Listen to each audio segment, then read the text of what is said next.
Wonderful. So we'll make a start. Just to say to you today, welcome to this Burton Suite charity catch-up. We're delighted that you've been able to join us today. Welcome if you are a regular, you're with us every time, or if you're here for the very first time, we're very, very pleased that you've joined us. I hope you find it really, really helpful today.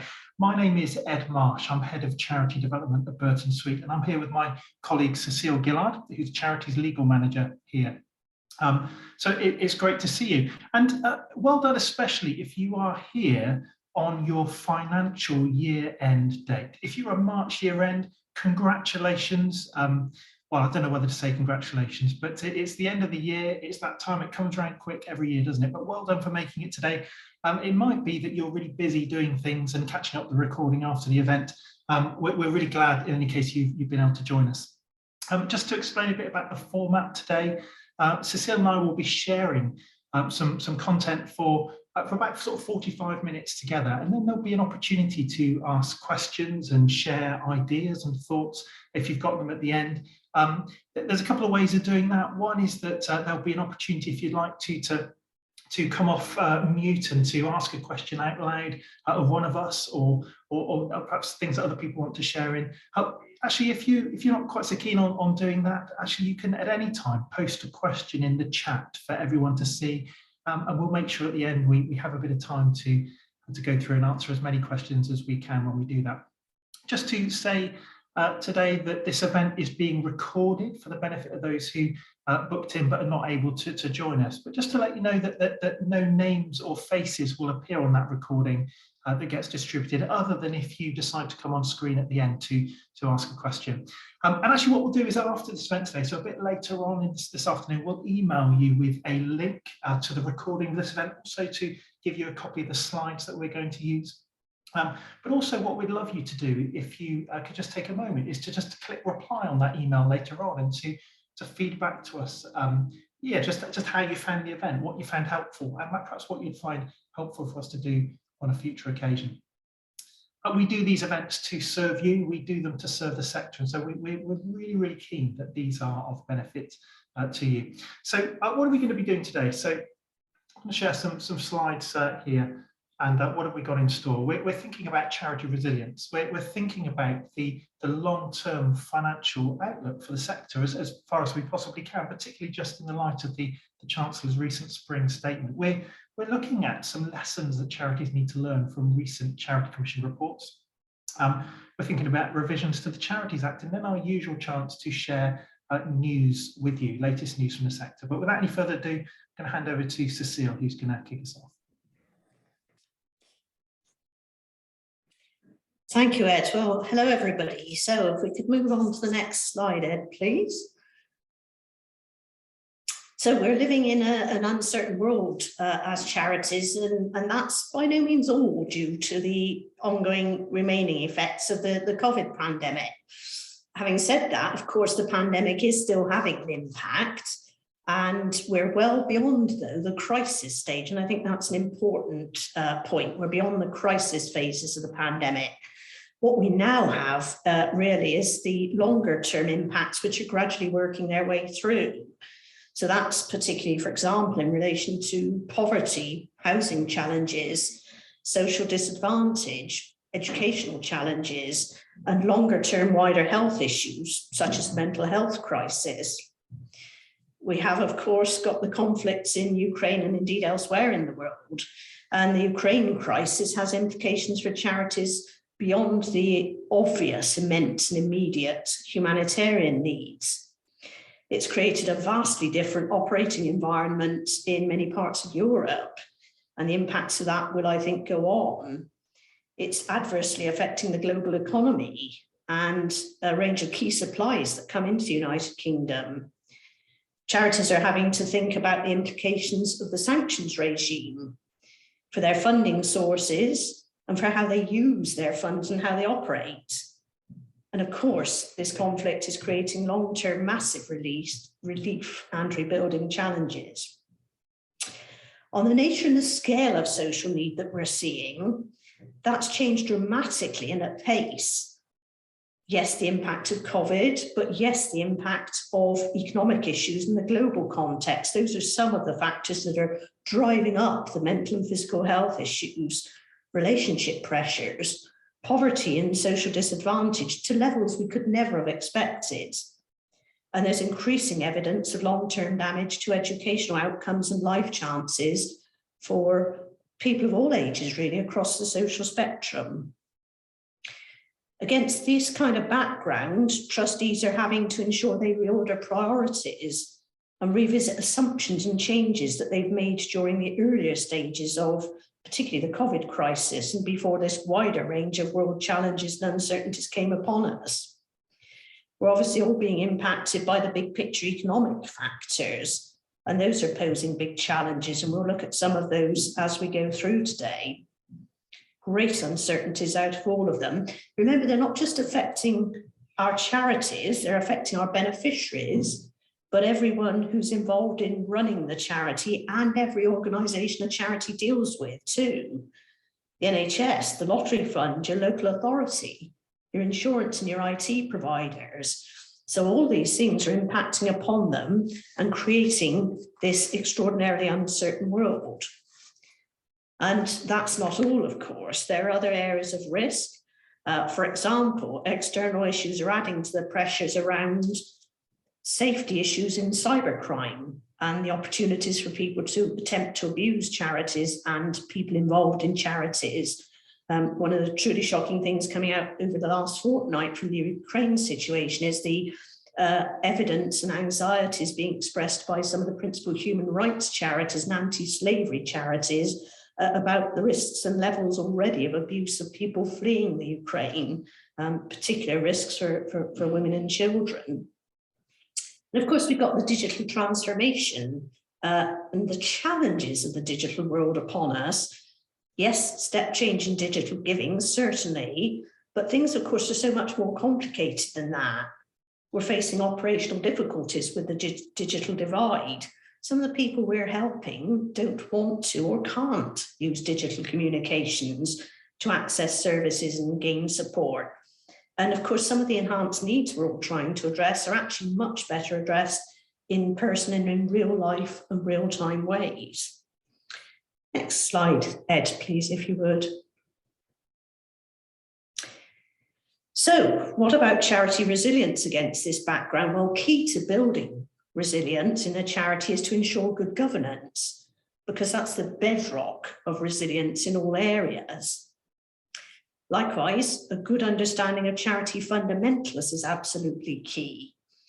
It's really important that we keep coming back to an understanding of our purposes and the provision of appropriate public benefit to the right beneficiary group, and of course to the legal parameters in which we operate as charities, which do set higher standards than those that are expected really of commercial and other organisations.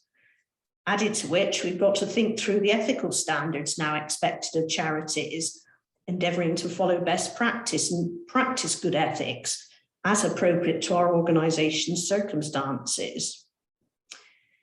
I think to build resilience, there's a real need to change mindsets.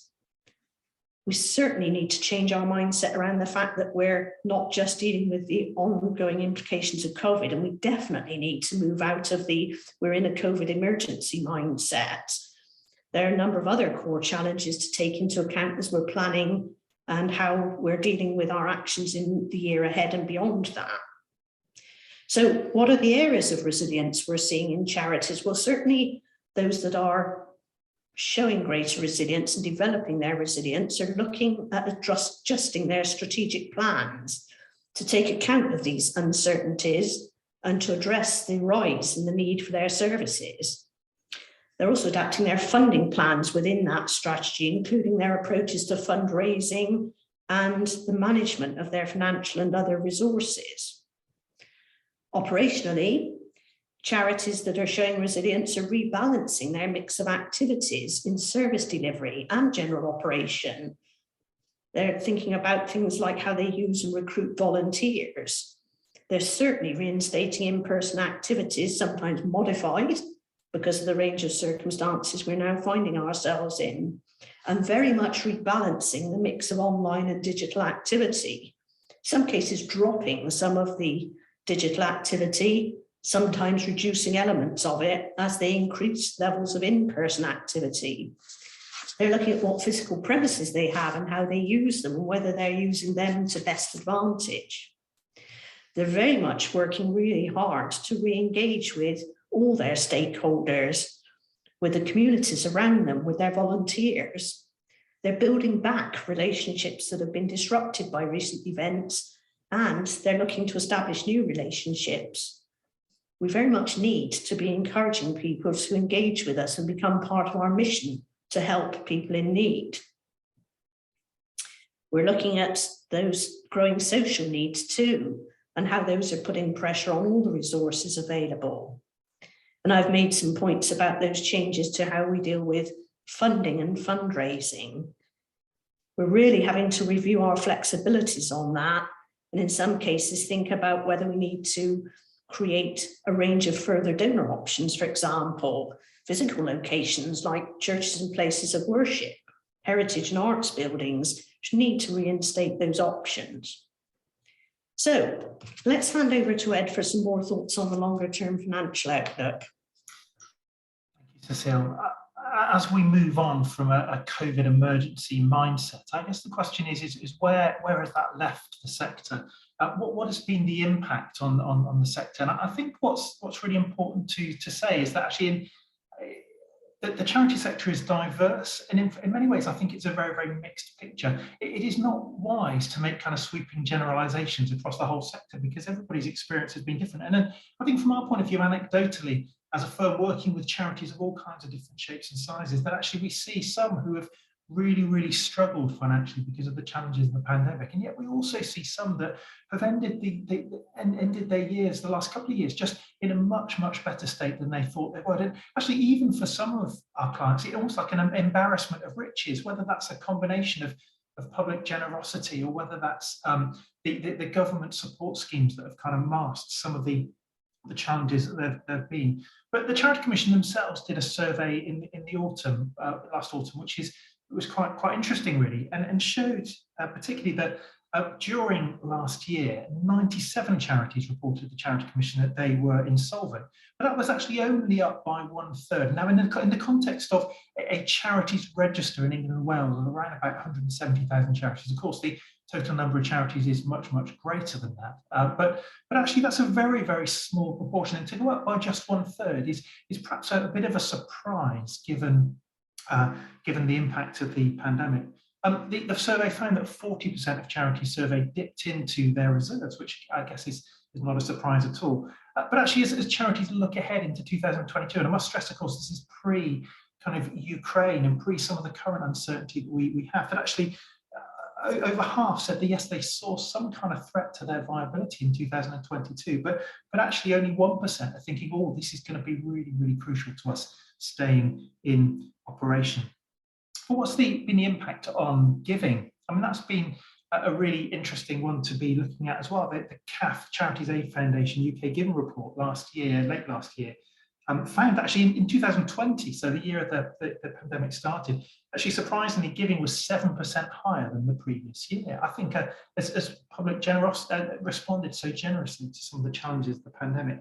But one thing they found is actually, whilst the amount being given it increased in total, actually the number of people giving dropped. And actually particularly kind of into 2021, that the number of people giving to charity, and I guess that's not necessarily a surprise too, that actually what we're of course finding with less disposable income, people are choosing not to give in the same way. I think that obviously the drop in the number of people giving and yet a rise in giving implies, of course, that per donation, those donations are bigger. And I think that's a lot to do with, particularly in 2020, the digital giving revolution. You know, when you give by cash, I mean, previously, over half of charity donations were in cash. And obviously you're constrained by what's in your wallet. I rarely have any cash in my wallet. Whereas actually when you're giving digitally, often those amounts, those denominations are higher. And so people are perhaps giving more per donation.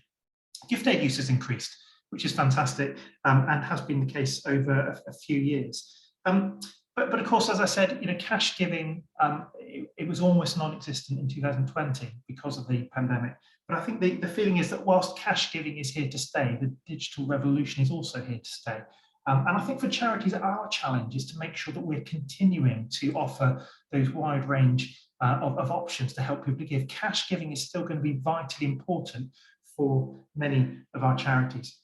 But also, we're concerned about the longer term impact of the sector, not just as we think about whether you are brave enough to use the phrase post-COVID or not, but there are obviously a whole bunch of challenges as we look ahead. And of course, the biggest of those challenges probably for the sector is the impact of all of this, the general economic environment, that whether it's world events currently, whether it's kind of recovery from the pandemic, whether it's as we just think recently about the Chancellor's spring statement, and we read that living standards in 2022-23 are going to be falling by about just over 2%.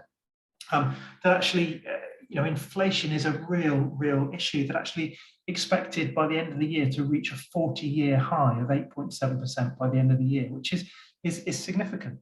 That we know, it's been all over the news, that energy bills will rise by around about 54% in April, and perhaps another 40% in the autumn as well. And that is significant, not only for beneficiaries, for donors, but of course for ourselves as charities. The impact of those increased costs will be significant. Of course, there's a new health and social care levy from April 2023, and then prior to that, the temporary increase in national insurance from April 2022.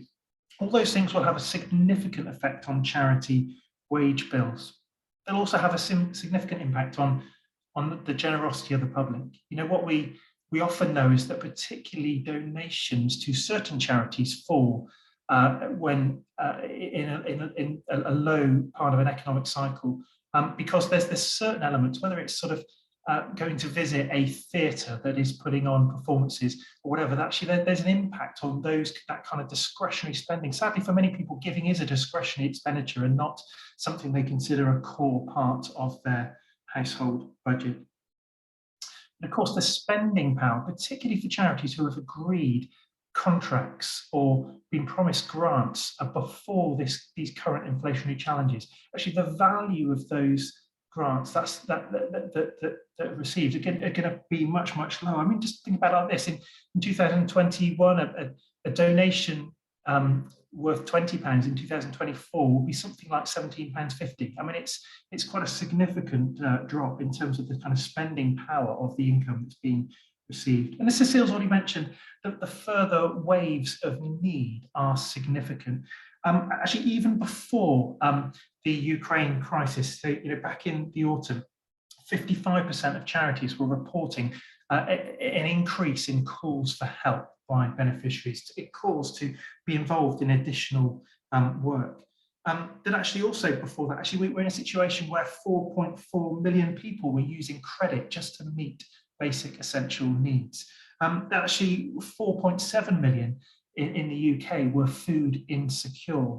Now, those are huge challenges for the world, but they're huge challenges for charities, because we're faced with an environment where the need is so much greater, and yet the resources to do anything about it is so much less. And that cycle of inflation that has an impact in that way, it is a real challenge for the sector as we look ahead. And of course, everybody's experiences are different. As we reflect on the Chancellor's spring statement, just a few comments to make about that for charities. There were perhaps some mitigating factors to some of the, I don't want to be too pessimistic about it, but there were a few bits and pieces that were kind of bits of good news. I mean, in many ways, of course, the reduction in a few years of the basic rate of income tax from 20% to 19% from 2024. I mean, it's a double-edged sword, isn't it? In many ways, it's good to kind of stimulate the economy. On the other hand, of course, for charities, our gift aid receipts will go down because of that.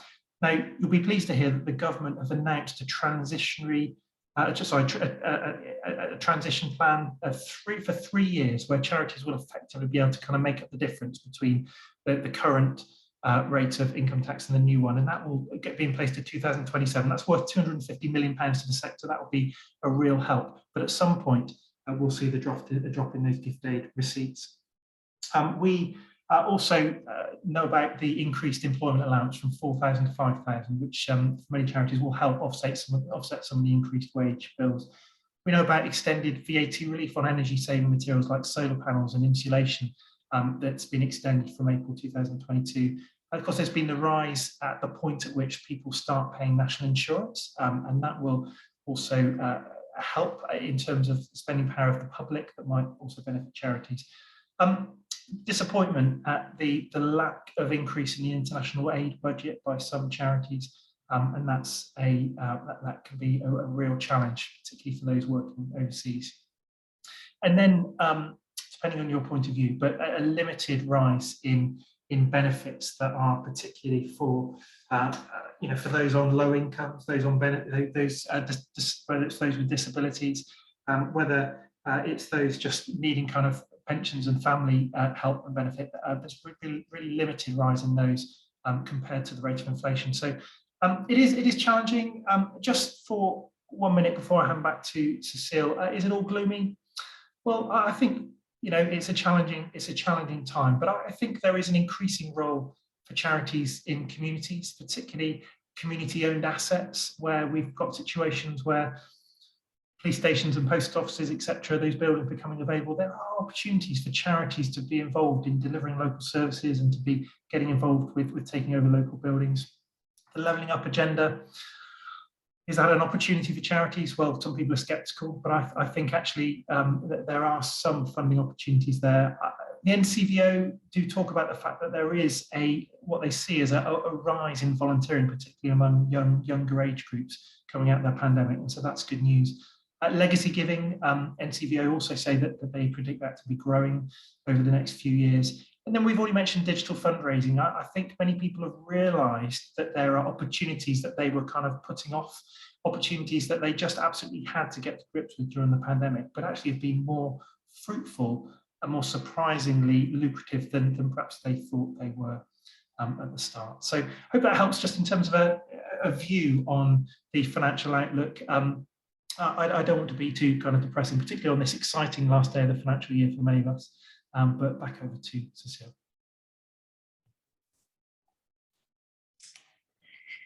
Thank you very much, Ed. So we're going to move on now and think about some of the lessons that have been learned from recent Charity Commission findings. We've had an eye here on the results of the formal Charity Commission inquiry into keeping kids company, but also some lessons coming out comparably from other cases where the Commission has sadly had to engage with charities which are experiencing particular difficulties, and there are particular concerns about certain charities. These are the four big areas really where some of those lessons are sitting. We're going to have a look at each of the four of them. So Ed, if we could move on to the next, thank you.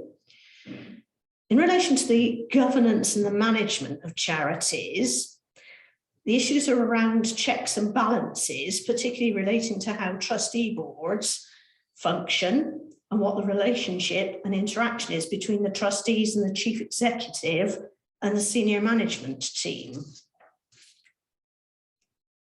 In relation to founders and the difficulties one can get there sometimes, the Commission comments that founders of charities need to be mindful that a permanent leadership role for a founder is rarely in the best interests of the charity. Now that's quite a strong statement and a really important thing to think about when new charities are starting up. The Commission's view is that, and I would share this, it's actually best not to have a founder appointed as CEO, and it's best not for a founder actually to be on the board and certainly not to be there long term. The Commission points out that there are other ways of harnessing the passion and the talent of founders or other charismatic individuals involved in the charity without their necessarily having executive or strategic power and responsibility. Areas can develop by way of problems where there are particularly strong characters in the senior management team, That can include the person who's CEO, but it can also include others in that team. Challenges have also arisen where senior leadership and the executive side of a charity have been imposed for a very long time. And the importance here is that charities need an appropriate structure in place and mechanisms to ensure both the CEO and the senior management are adequately challenged by the trustees, because that means the trustees need to have both the confidence and the skills to make those challenges. There are issues that arise around dominant individuals. Dominant individuals certainly can hamper effective governance, where a single person, for example, dominates discussions at board meetings, very much leads the direction in which the board travels and makes its decisions. And that can be because they're a dominant character. It can also be because they develop that dominance by being in their position over a long period of time. So, for example, somebody who's been in a senior leadership role for many years can actually reduce the level of challenge coming back to them from the trustee board, reduce the level of challenge on long-established methods of operating, preventing the charity from identifying and managing risks that flow from long-standing practice, hampering it actually addressing whether it's time for change. Other power issues that you can see around the exercise of the governance and the management, well, those often lead to unhealthy boards and poor decision making. So all trustees need to take an active part in the governance of the charity. They need to recognise they've got ultimately shared responsibility for the charity. And trustees and staff teams need to recognise and honour that. I was looking at a set of draft notes from a meeting I was attending the other day. And it's fascinating how, having been written by somebody in a senior position, what was discussed has come out very differently in those notes to the way I recollect the actual events. So we need to be careful around how we honour the different roles of the paid management and the trustees, and recognise the trustees are ultimately in charge of the governance. We also need to be mindful that no charity should ever be defined by a single individual or a small group of people. And there needs to always be an appropriate balance to avoid dominance by either a small group of trustees or indeed by the charity being driven too much by its senior staff without sufficient challenge from its board and rigorous board oversight as well. The board composition can cause problems where there's a diversity of key skills, attitudes, perspectives, and life experiences. That makes for good governance, but where those are missing, we can have much weaker governance. Without those things, those wider aspects of diversity of thought, approach, life experience, we don't have good discussions and we don't have well thought through decisions. And diverse boards are also much more likely to recognise and counter any imbalances in power. To sustain such diversity of thought and approach, of course, we need to make sure our board is inclusive. And therefore, we need to create a really good and positive boardroom culture. We need to think about how we recruit our trustees, and we certainly need to think about their terms of office. It's not a good idea to have people serving ad infinitum, and introducing limited terms of office for trustees and for the senior positions in terms of the charities officers. I'm thinking there about chair, possibly treasurer too. All of that brings in fresh perspectives and new ideas and fresh challenges to the way that the charity operates. And all of those things are really good for increasing our effective governance. So don't think about all those diversity issues in terms of just the traditional areas like gender and age and ethnicity, important though those are. That wider diversity piece is something that now needs a lot more attention, I think, from charities. Ed, let me hand you back to you for some financial observations. Thank you. It's encouraging that the Commission are reinforcing some key messages that we ourselves come across as real misunderstandings quite a lot of the time, and particularly as they commented in a recent report on our financial planning and reserves, and giving some key reminders to charities on that. They're reminded that charities should be maintaining a reserves policy. And then this is a really important one, a reminder that there is no single level of reserves that is right for every charity. That every charity is different, and it's beholden on the trustees to determine, as they look at their risk assessment, as they look at the risk profile, as they look at the particular challenges and opportunities that they face, that actually they are proactively determining what level of reserves might be right. And obviously reserves are about resilience. They're about charities ensuring they have sufficient funds to be able to meet bumps in the road. But of course, we mustn't remember the other side of the coin. We chat to so many clients who are so happy because they've met their minimum level of reserves. Now we're home and dry. Actually, reserves targets need to have both a minimum and a maximum to ensure that we're communicating clearly about using our reserves for our charities' purposes, but also demonstrating resilience. A very, very welcome comment from the Commission in this recent report was an encouragement to all funders to consider extending awards that they give to be able to, not just cover the marginal cost of activities, but actually to contribute towards the core costs of the charity. That charity should be very clearly recognising the total cost of what an activity would be, including some of those sort of fixed underlying core costs. And now that's a very welcome statement for many of us as charities, I'm sure. A message from the Charity Commission that funders should be very proactively contributing to core costs and not just the marginal cost of activities, because that's what charity resilience can come from. There's an encouragement again for charity trustees to be really transparent about their reserves policies, about their current level of reserves. There are requirements in the trustees' annual report around that. The new charity SORP in a few years' time, more on that later, will make that much more prescriptive and make that a much stronger call. So do pay attention to that. And actually, we'd be delighted to assist you with the formation and reporting of reserves policies. We've got a lot of experience in doing that. But then the importance of very clearly documenting the board's monitoring of finance, to very clearly monitor and record board decisions, especially those relating to financial planning. And I think that one of the key things I think the Commission are recognising, that what is vitally important is that boards are financially aware, that they can, within a reasonable amount of time, know what their financial position is. Are they regularly reviewing financial reports? Are they regularly understanding how that ties into their budgets? Do they have a grip on their finance? Because that's absolutely key to good financial planning and reserves management. Cecile. Thank you, Ed. So if you remember, I suggested there were sort of 4 key areas of learning from the Charity Commission's findings in Kids Company and other cases. So we've looked at checks and balances, we've looked at some issues around boards and how they function, how you get your trustees, we've looked at finances. So coming on to the 3rd area is operating models, which match the nature and the scale of the charity.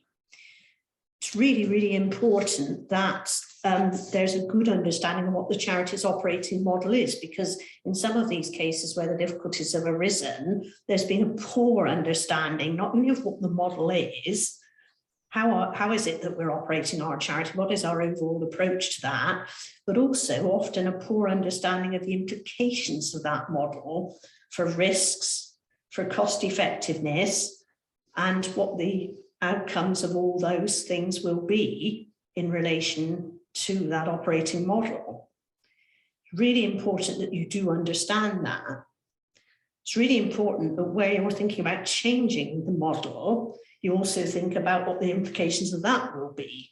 Costs, risks, changes to the charitable outcomes, positive, certainly, you'd be planning for that hopefully, but also where might the charitable outcomes you've achieved to date be changing, what are you losing, as well as what are you gaining. There's a really important piece there to take an overall view. The Commission very rightly has recognised in some of these cases that it is true that charities can operate in many different ways to provide effective public benefit, and trustees do have freedom to choose within the parameters of the charity's own constitution. And it certainly doesn't tell you to avoid innovation and change, because both of those are absolutely crucial to effective charitable outcomes. But it has stressed the need to identify and balance the risks associated with your current operating model, with maintaining that, with not reviewing that, and with making changes to it. And there's a great stress from the regulator on the evidencing of benefits, making sure that having chosen an operating model, you are being able to demonstrate by an evaluation method whether your approach is being effective. Is what we're doing being effective? And the Commission is now suggesting that measuring impact, which of course can be quite a tricky thing to do, but measuring impact ought to be part of your standard evaluation processes, particularly when innovation is a route that you're taking, but generally that measuring impact is something of great importance. It's also really important, I think, that there's good management of the operating model through transparency, that it's clear what your reasons are for choosing or changing your operating model, explaining what you're expecting to result from that, and the demands that will make on the charity's resources and the charitable outcomes that you expect to be delivered. And then, yes, you have to be brave, be open about the results and whether your expectations were met in reality. That transparency is all part of good management of your operating model. Ed, thank you. Next slide.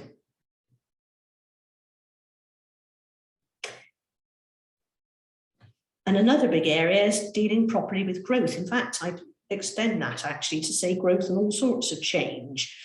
Growth was an issue in Kids Company and it overstretched itself, so the Commission believes, in various respects. But actually all sorts of change needs good preparation. Really, really important before you embark on change plans that trustees ensure the infrastructure of the charity, the trustee experience, and the staffing are all well matched to the new size and model, and that you have a plan to make changes you need to those things. It's absolutely essential that trustees make sure the governance is robust, ideally with at least one trustee with experience of managing a charity, operating on that scale, operating in that way, making this kind of change. One is what the Commission has commented on in some of its reporting. You may need to think about more than one, of course, depending on the circumstances. And when you're thinking about growing the charity, it's really important that you are clear that growth is the best way to further the charitable purposes, and that you're looking at the risks of growth, not outweighing the benefits. Getting bigger isn't always getting better. Getting bigger isn't always the right thing for all of us to be doing. Change perhaps, but that may or may not involve growth.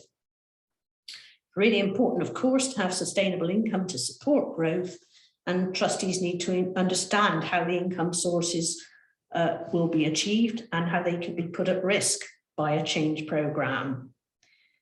And they need to ensure policies are scaled up to reflect the needs of any expanded or newly introduced beneficiary group, for example.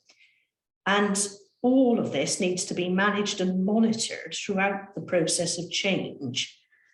Coming back again in a kind of virtuous circle to what your board's capacity is and whether it's right for dealing with this period of change that you're going through. Ed, do you want to add any comments on that? No, I don't think so. Carry on. Thank you very much. Okay, so that's some of the Charity Commission lessons. What we'll have a quick look at now is the Charities Act 2022. It received royal assent on the 24th of February, so we now have an act. What it does, of course, is make changes to the current act on a variety of technical issues in charity law. The aim and ambition here being to reduce some of the administrative burdens on charities to save time and money and free some things up. But a caveat from me on that, careful about the detail, because there are going to be some new requirements and some tighter rules. It's not all flexibility and freedom, far from it. Some of the big areas of change, and these are only some of them, are governing documents. So, for example, for an unincorporated charity, there'll be a wider power for them to alter their governing documents. Currently, there's a Charities Act power that's sometimes useful for very small charities. There'll be a wider power on that. But we're still going to have prior Charity Commission consent needed before that power can be used. So even if you've got the ability to make use of it, for certain things, you'll need Charity Commission consent. That would include, for example, changes to charitable purposes. That wouldn't be the only change that would need prior Commission consent. For charitable companies, there's a bit of a glitch here because the conditions for changing charitable purposes, the things the Commission must have evidence of from you, and the things it must make a judgment on before it gives permission to change purposes, they're going to be much more prescribed now by the Charities Act rather than Charity Commission process and policy. And they're going to apply across the board to all charities, including charitable companies. And in practice, that actually is going to mean that you're going to have to produce a better case and a more detailed case for making change to objects. And there's a particular impact on that on charitable companies. There are some new provisions about making it potentially easier to deal with small, and I do stress small, sums of money raised in failed appeals and how those might be able to be redeployed. That will be mostly relevant to small level donations. There's changes around the technicalities of how charities can dispose of land, but actually it'll again create tightening in some areas. So for example, it'll be tighter to how you dispose of charity land, what the rules and procedures are, if you're doing it to make a social investment, even with another charity, or if you're doing it with another charity in a commercial transaction, there'll be tighter rules, as well as quite a lot of technical change about the actual process by which trustees make their decisions on land disposal, who they take advice from, what they must take into consideration before they make decisions, and then, of course, changes to the legal disposal procedures too. Lots of change around charity names, particularly around both operational working names as well as legal names, much wider powers for the Charity Commission to require charities to stop using names, to prevent them using certain names. All this is largely designed around making sure charities don't have two similar names.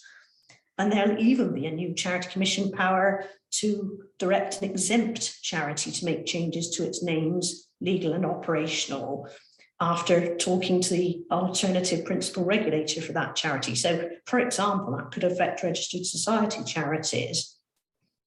Some changes around trustees, particularly wider powers again for the Commission to make an order about who is a charity trustee, where there's been doubts around the process by which they were appointed.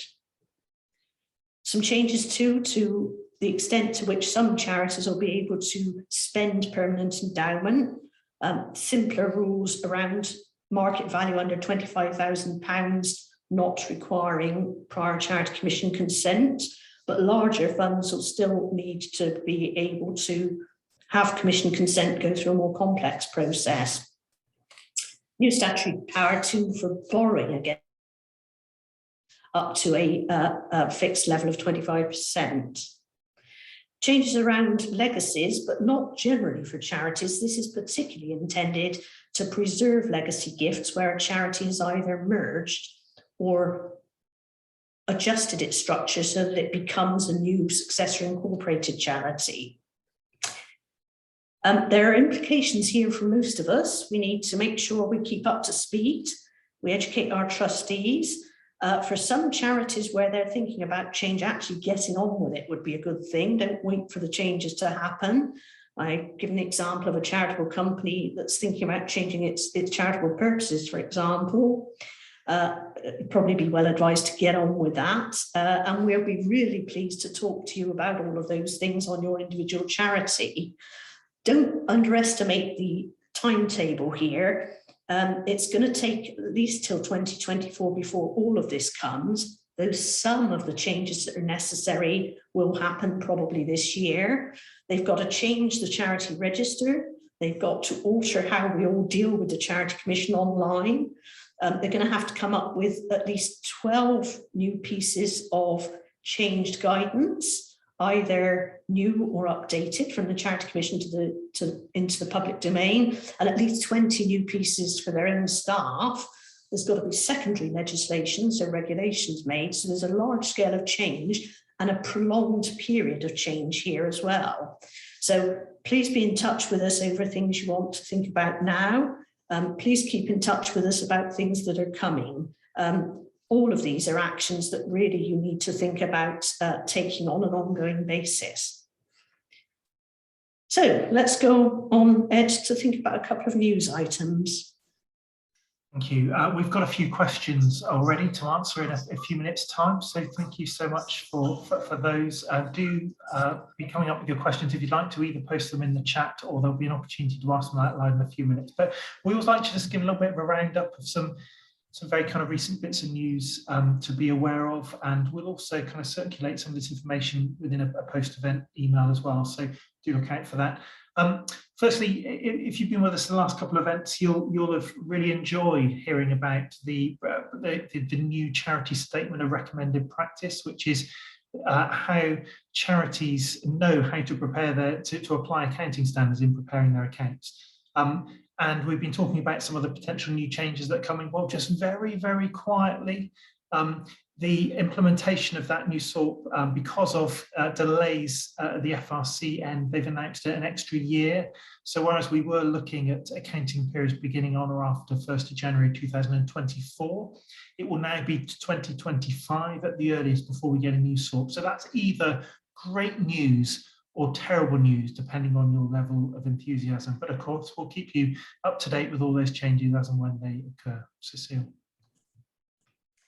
Thank you, Ed. So a couple of things by way of news further here in relation to Charity Commission. Really, really, really important and easy to overlook. You will be aware that for quite a while, the Commission has been taking quite a liberal approach, arguably too liberal in legal terms, on people holding online meetings of various sorts where they don't actually have power to do that within their governing document, their constitution. The Commission has made it clear that flexibility is now ending. And at the very, very, very latest, it will not tolerate people doing that when they don't have power in their constitutions after the 22nd of April. So that's rushing towards us. From then on, you've got to comply fully with your constitution for both members' meetings and trustees' meetings. So be careful, because many of them still do not specifically allow you to hold electronic meetings. This has got widespread implications for audiovisual meetings like Teams and Zoom, but also other things like telephone meetings and hybrid meetings.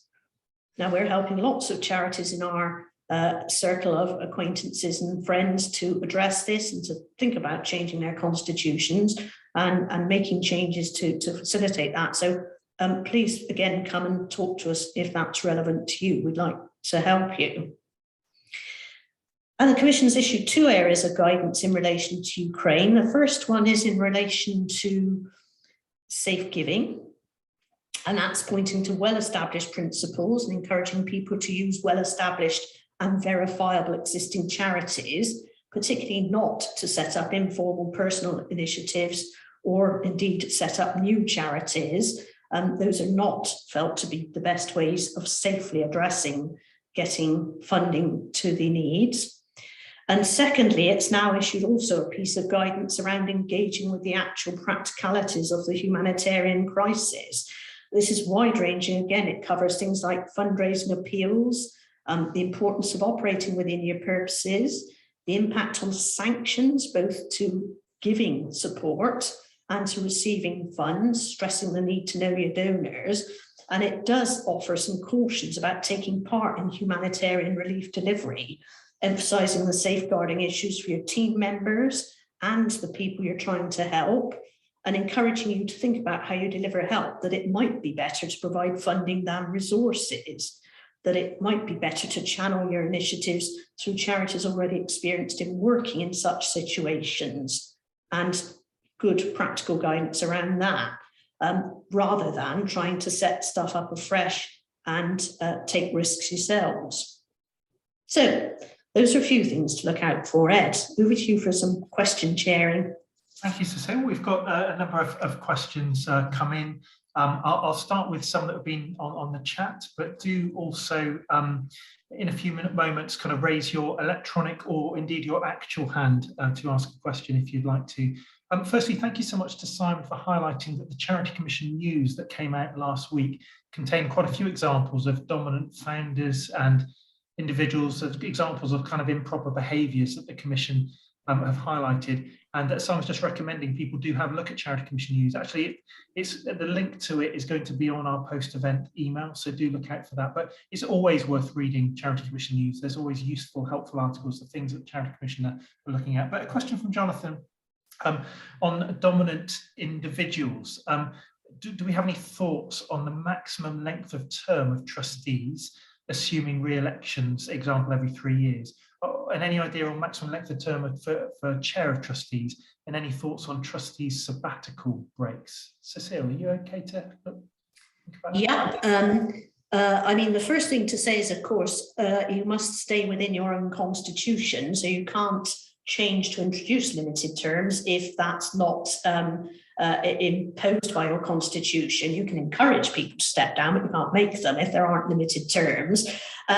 The Charity Governance Code is the point to start in terms of good practice on this. That recommends that charities should have limited terms of office, and it strongly recommends, remember all of this is heavily endorsed by the Charity Commission, that there should be an absolute limit of 9 years service. And the Commission says that if in any case a charity wishes to depart from that, it must have justifiable reasons for doing that, and it should make those public. So maximum of 9 years, a term of office being introduced is very good practice, and there aren't many charities that wouldn't benefit from that, both for people serving as trustees and as chair. And very often I think chair changes probably need to happen within that sort of 9-year guideline, and perhaps happen a bit longer. I think the comment about sabbatical breaks, what that's driving at is whether there should also be a rule that says, and at the end of the 9 years, you must step down. Well, yes, there certainly should, or shorter period if you choose a shorter period than a maximum of 9. And whether you would allow the potential for someone coming back onto the board, and whether you might include within your new regime an enforced break period. So, for example, after stepping down from the maximum service, could not come back onto the board for, say, a year. And again, that's something which I think many people do. It's an option, but clearly you don't want a revolving door where people can just come back in. What's right for the particular charity, I think, needs some thought in its circumstances, and that's where our sort of conversations with clients often are. Thank you, Cecile. Nick is asking, what are the options open to a charitable company to change its objects if there isn't a power on the face of the Memorandum of Association to make changes to it? Thank you, that's a great question. Really important to realise that the power to make changes to your purposes comes from different sources according to what legal type your charity is. So some charities have to look for power in their governing document or the Charities Act, but others have an automatic power from another source. And the question has picked on an example of the latter. A charitable company has a statutory power to change its objects, because under the Companies Act, companies may change their objects. What it can't do, of course, is do that without firstly getting Charity Commission consent to the new changes, the new wording, and secondly, following the right procedure for the members making the required decision by the required majority. You do not need power in the company's articles to do it, but you must get those last two things right. And taking advice is clearly wise. Thank you. I think there's another question we've had is that, with the Charities Act changes taking quite a while to implement, this charities wanting to update their governing document and just wondering whether they should just wait for all the changes to go through before they come and update their governing document with us, or whatever. Should they wait, or should they get on with it now?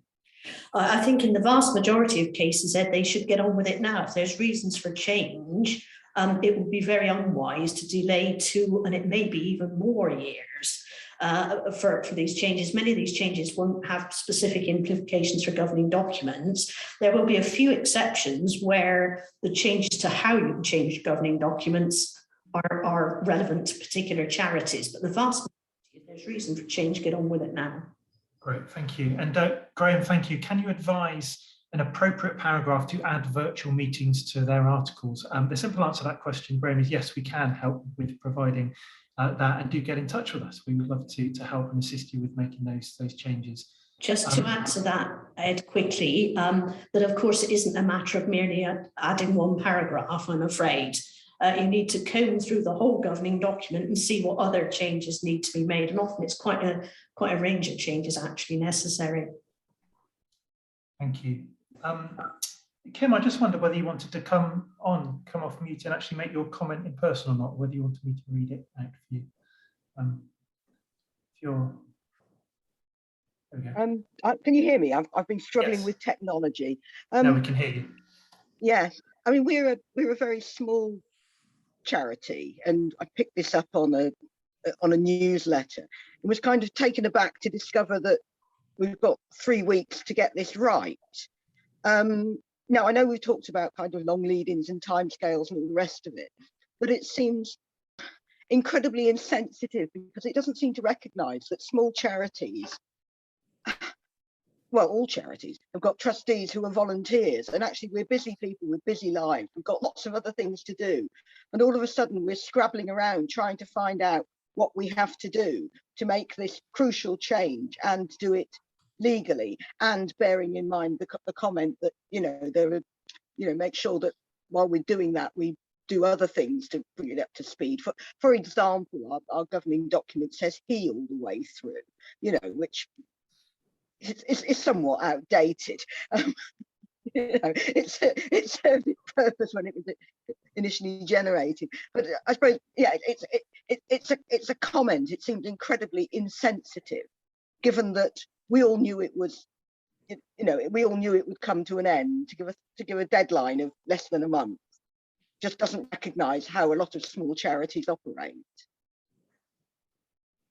Thank you. I think that there's quite a few kind of sympathetic faces on screen as well who know what that's like. I don't know whether Cecilia, you want to add anything to that? I mean, yeah, I would just add, and I do completely appreciate the difficulty you're highlighting there, but actually the Charity Commission News is simply picking up on a message the Commission's been giving for some time.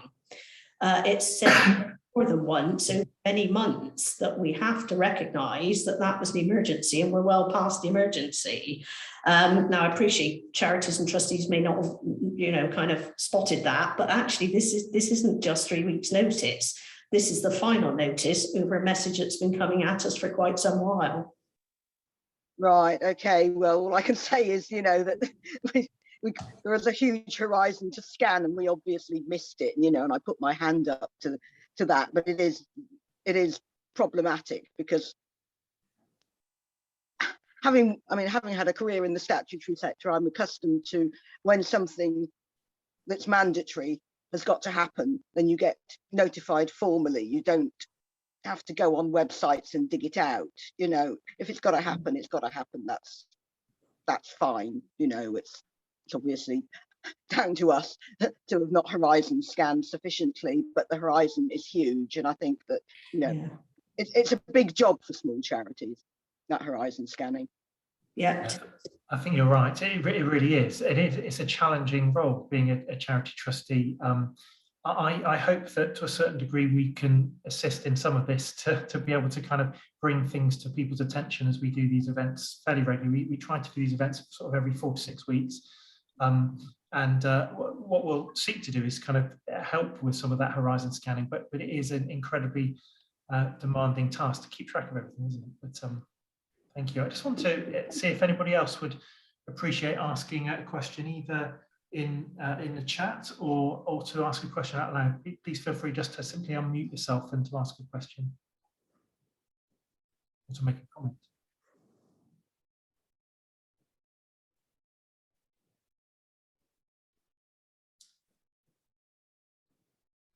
Thank you. Well, thank you so much for being with us today. It really wouldn't have been the same without you being here.